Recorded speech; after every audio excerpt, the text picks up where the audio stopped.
WWE TLC is a few weeks away, and I'm actually surprised with how close this card is and how good they're actually stacking this card up with a few weeks to go.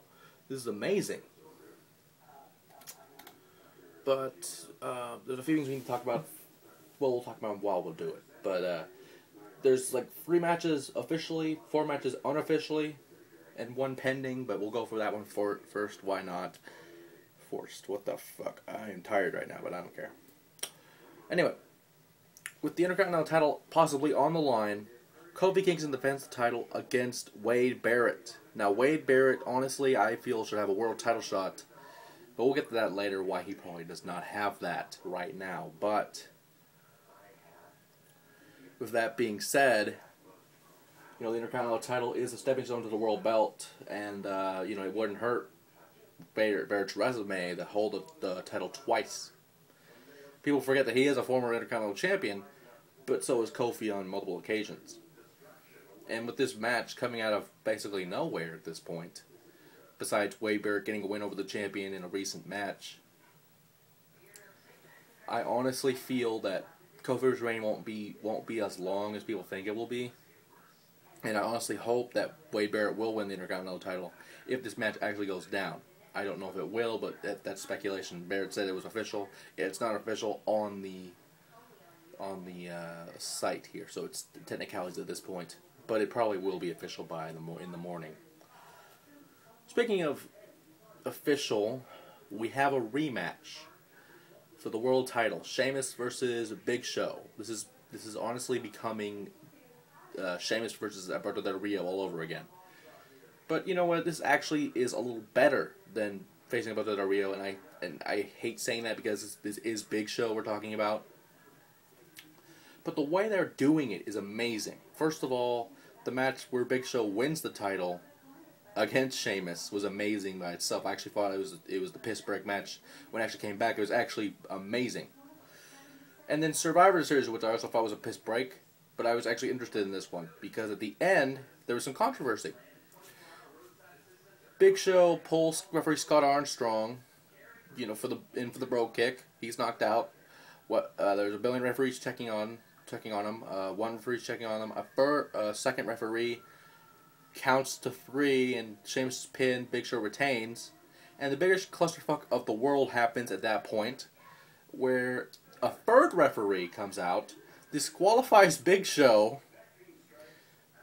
Sheamus wins, but can't win the title on disqualification. So in one night, you have Big Show retain the title in 2 different ways. I have not seen that happen in a very long time, if ever. So that's history in the making right there. But Sheamus then destroys Big Show with a billion chair shots. And at that point, I would have thought that Dolph Ziggler would have came in and cashed in the Money in the Bank. To be fair, he was preparing for the Survivor Series matchup, if I remember correctly. But at the same time, cashing in the briefcase, Big Show would have to literally crawl to the ring. Would have to, unless of course there's a stipulation involved. I don't know the Money in the Bank. I don't think you can make a stipulation match on the fly if it's hardcore rules or whatever, which you can't do. Big Show would have to crawl into the ring, would have to get into the ring to start the match, and possibly roll out and win or retain via count out. So there's so many possibilities that could have happened, but to me, Survivor Series was the best moment where that could have happened. But now, since this match is a chairs match, we can see a cash-in possibly.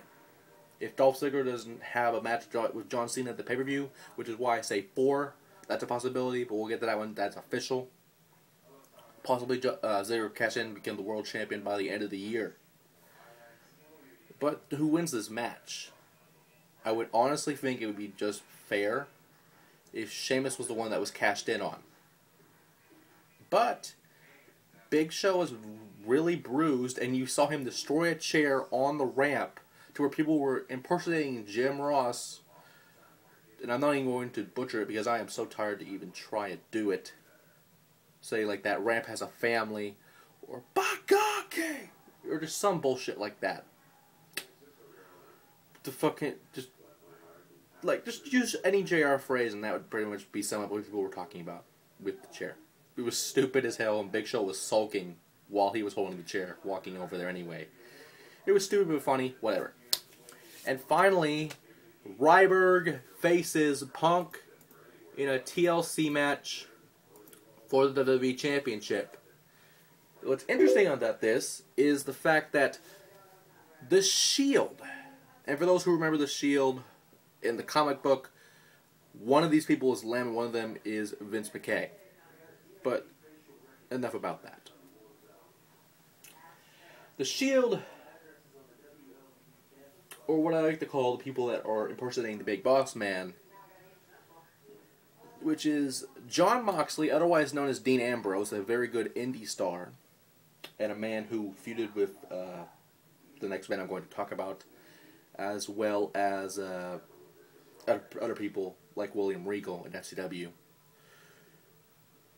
Seth Rollins, who we all know as the Tyler Black, former Ring of Honor champion, former Ring of Honor tag team champion, former FCW champion, former FCW tag team champion, former FCW 15, aka the Jack champion, the first FCW Triple Crown winner, and the last since FCW was closed down, as well as the first and current NXT champion. That's a hell of a resume, not including other indie ventures.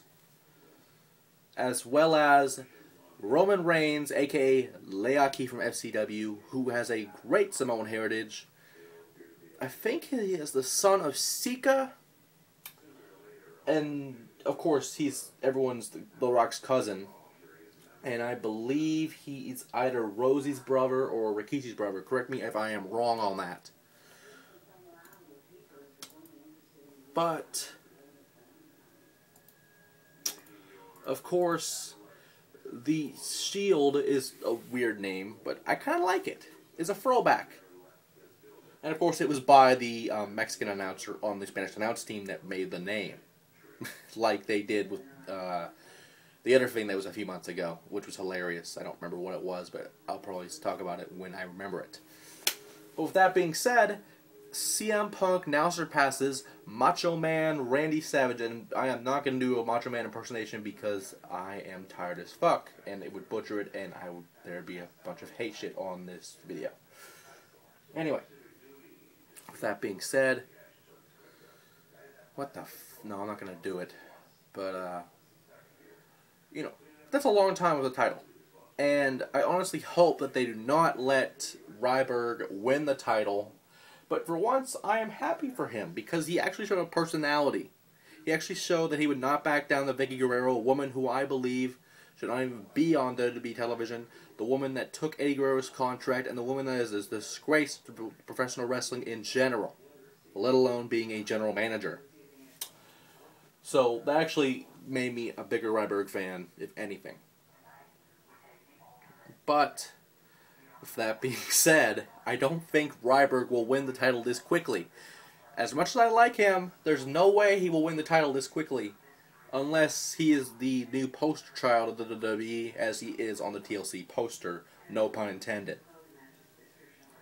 But TLC is a very long time away. This December, I believe that's the same day as fucking Starrcade. So here's to you. But anyway, with that being said, TLC is a few weeks away, and we'll see what happens. Especially since Ryberg will be in a tables, ladders, and chairs match, or did I mention? If that wasn't obvious enough. But with that being said, we'll see what happens. TLC is a few weeks away, and honestly, this will be the biggest clusterfuck of all time, so I can't wait.